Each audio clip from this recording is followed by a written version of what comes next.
do Pai, do Filho e do Espírito Santo. Amém. Saudações em Cristo a você, meu irmão e minha irmã, que acompanha essa nossa conexão com Deus, esse nosso Ai Fé. Eu sou o professor Tiago Oliveira, sou membro também da Comunidade Católica Gerando Vidas. Hoje eu estou aqui nesse domingo, Dia do Senhor, para trazer uma palavra de esperança para você que precisa, para você que gostaria de rezar conosco. Então, pegue sua Bíblia e vamos ao Evangelho segundo Mateus, capítulos 9, de 9 ao 13. Mateus, capítulo 9, versículos de 9 ao 13. Bom, se essas nossas reflexões do Evangelho estão te ajudando, comenta aqui embaixo, deixa seu comentário, deixa seu pedido de oração, deixa seu like e compartilha com tantos outros que também precisam ouvir um pouco da palavra de Deus, até para aliviarem o próprio peso. E Jesus fala, o meu jugo é suave e meu fardo é leve. Né? É viver a vida com leveza. E quem melhor do que o próprio Jesus Cristo para nos ensinar isso? Então, se é a palavra de Jesus que nós estamos difundindo, difunda também. Coloca para compartilhar com seus amigos, com seus parentes, com aqueles que precisam também dessa palavra amiga. Vamos então ler esse evangelho que é o próprio deste domingo. Naquele tempo, partindo, Jesus viu um homem chamado Mateus, sentado na coletoria de impostos. E disse-lhe: segue-me. Ele se levantou e seguiu a Jesus. Enquanto Jesus estava à mesa em casa de Mateus, vieram muitos cobradores de impostos e pecadores, e sentaram-se à mesa com Jesus e seus discípulos.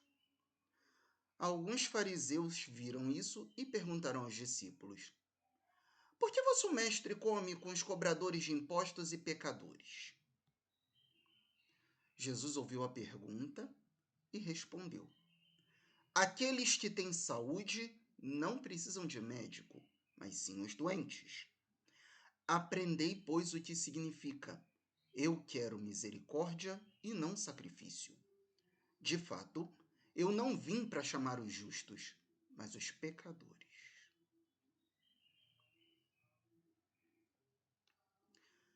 Esse evangelho é pequenininho, mas ele tem uma grandiosidade muito impressionante.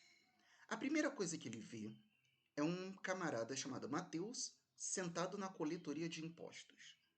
Quem eram os coletores de impostos? Geralmente eles eram judeus, eles eram da área ali, porque aí eles conheciam todo mundo. Segundo, que naquela época, para o Império Romano, para que houvesse a famosa Pax Romana, que era a paz que Roma queria trazer, Roma só queria as terras, dominar as terras. E que todos aqueles que estivessem ali, moradores daquelas terras, pagassem então um tributo ao imperador. Tributo financeiro, monetário, um imposto. Ora, por isso que a palavra imposto, aquilo que se impõe. Primeiro detalhe, o segundo detalhe, dentro disso tudo, havia um sistema de pagamento. Aquele que era o coletor de impostos também era chamado a ganhar a sua parte. Então, ele recebia aquele imposto, ele tirava uma parte, levava para o perfectus, o prefeito, que tirava a sua parte, e mandava para o governador, que tirava a sua parte, que mandava para o imperador. Ora, por isso que o imposto vinha deste tamanho, porque ele vinha, cada um tinha a sua porcentagem dentro do imposto. Por que o cobrador de impostos, porque Mateus era visto como um pecador? Porque, queiram ou não, ele estava utilizando dos seus próprios irmãos para trabalhar por um governo que não era o deles, que era o governo de Roma. Segundo, que ele estava usando esse trabalho para enriquecimento próprio, para sustento próprio.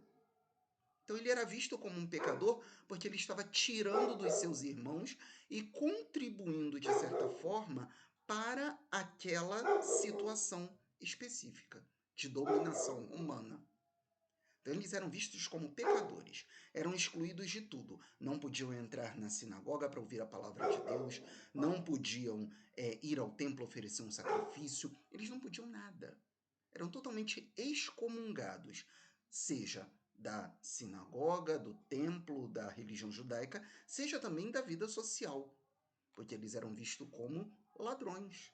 Os coletores de impostos eram vistos como ladrões. Estavam tirando do seu dinheiro, estavam tirando do dinheiro do seu povo para entregar para um imperador que eles nunca sequer tinham visto na vida, mas que tinha dominado aquelas terras. Agora se entende por que Jesus fixa justamente em Mateus? Não era para administração financeira. Ele viu em Mateus potencial. E qual o potencial? Potencial de se desenvolver a tal ponto de levar outros também, vistos como pecadores injustamente, a seguir Jesus e ele mesmo também seguir.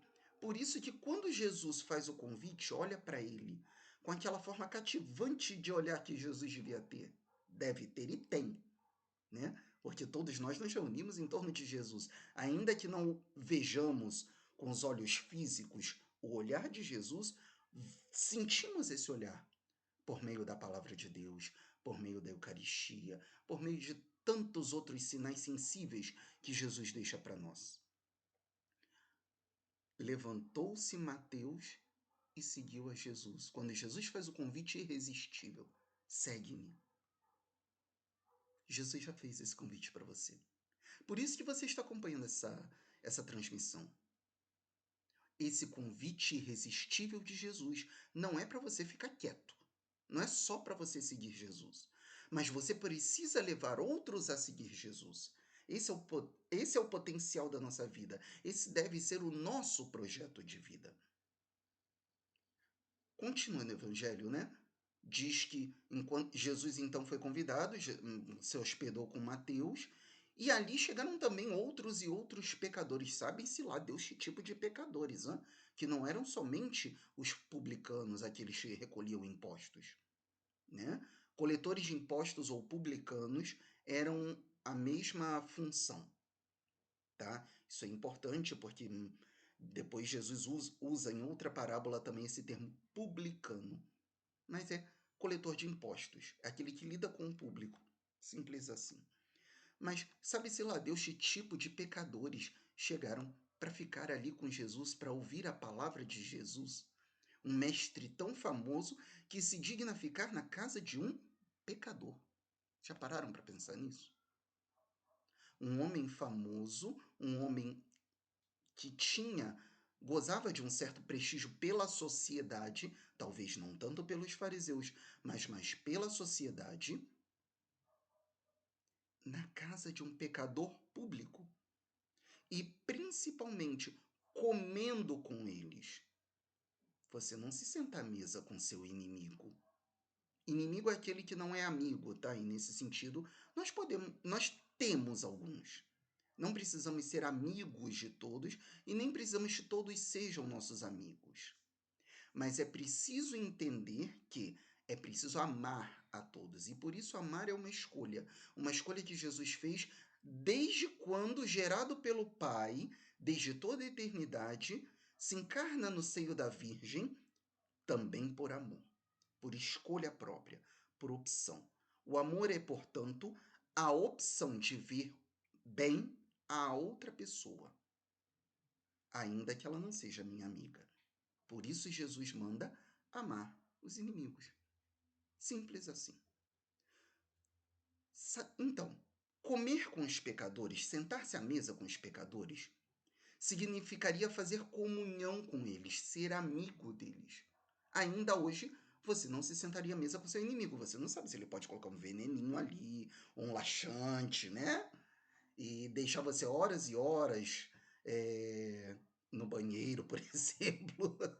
Vamos brincar assim, mas é mais pura verdade. A gente não sabe o que um inimigo é capaz de fazer.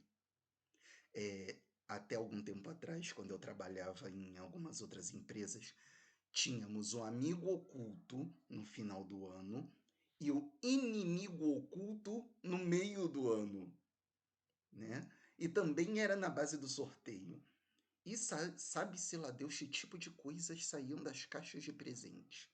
Teve uma menina que recebeu uma lagartixa. Teve outra que recebeu umas 3 baratas mortas. Um rapaz recebeu, eu não me lembro se era uma camisa manchada de sangue, sangue de galinha. Então, sabe o cheiro que ficou ali naquela sala? Mas é verdade. Essa brincadeira do inimigo oculto ainda existe em alguns lugares, né? Algumas pessoas ainda fazem. Mas fazer sentar à mesa com o inimigo, das duas, uma. Ou porque o inimigo é muito fingido, ou porque você não sabe se ele é seu inimigo de fato ou não. Entretanto, Jesus fez comunhão com aqueles pecadores. Não a comunhão eucarística como a gente conhece, não, tá? Mas esteve em comum com eles, fez comunidade com eles. E por isso os fariseus chegam e perguntam: por que você, mestre, está comendo com eles? Por que ele está na mesa com um monte de pecadores? E aí Jesus ouve aquele burburinho. Jesus tinha um ouvido muito atento, coisa que nós hoje precisamos aprender a ter. E ele mesmo responde: não são os sadios que precisam de médico, são os doentes. Eu vim para eles. Eu vim para os pecadores. Não vim chamar os justos. Se você é pecador, entra na dança. Se você não é, sinto muito. Eu não vim te chamar. Só que qual é o problema? Toda a humanidade é pecadora. Do mais elevado dos homens ao menor de todos eles, todos somos pecadores. Fala o Evangelho, fala as cartas de João. Todos pecaram, estão privados da glória de Deus. Precisávamos da redenção de Jesus para alcançar o céu. E é por isso que todos nós precisamos de Jesus. E ainda mais num tempo hoje, como nós estamos, de depressões e doenças e muitos problemas, nós precisamos de Jesus na nossa vida. Nós precisamos de Jesus na nossa história. Nós precisamos de Jesus para poder acalmar o nosso coração e fazer com que o nosso coração seja totalmente dele. Por isso, meus irmãos e irmãs, vamos rezar juntos, pedindo ao Senhor que nos dê a graça de reconhecer os nossos pecados e reconhecer que Jesus é o verdadeiro médico das nossas vidas. Senhor nosso Deus, vinde ao nosso coração. Vinde agora com teu Espírito Santo. Vem, Senhor, com o teu Filho Jesus Cristo e transforma cada um de nós.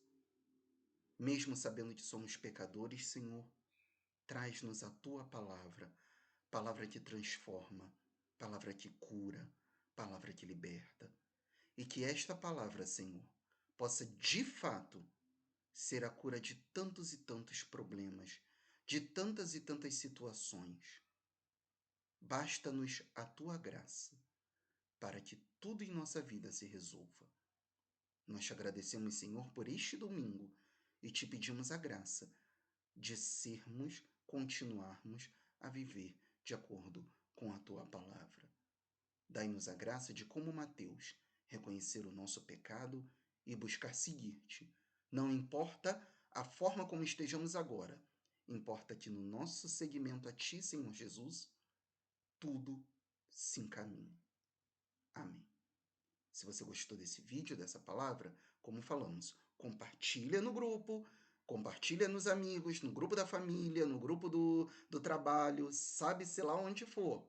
Compartilha. Deixa aqui embaixo o seu pedido de oração. Agora mesmo eu estou indo para a missa. Então quero rezar por você, quero rezar pela sua intenção, quero rezar pela sua vida. Amém?